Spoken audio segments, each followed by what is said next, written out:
There's two ideas. One is that it comes from madness, right? It's mad, you've got Van Gogh with the ear off, and Blake, and Right. all these troubled geniuses. And then somebody that I thought was clever tied it to rumination, said, rumination and creativity are kind of the same thing. Like, you're like, oh, I don't know what to do, and I gotta shut down and process and think. I love the word rumination. Go ahead. Yeah. And then there's another side of it. There's a really good psychologist named Mihai Csikszentmihalyi, which I'll mispronounce, but he wrote a book called Creativity. He wrote a book called Flow.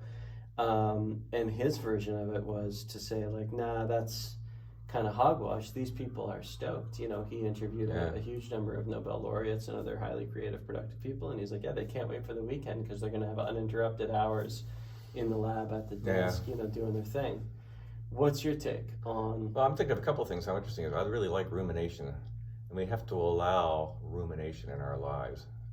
When I teach the Romantics, Wordsworth used to say, you get turned on by something, spontaneous overflow, you go back and recollect it in tranquility and write it down. And I realized when you get to Keats, who I think is the greatest lyrical poet in the history of English literature, he found out he couldn't write like Wordsworth. He couldn't have this spontaneous overflow, go back, make a cup of tea and write it down.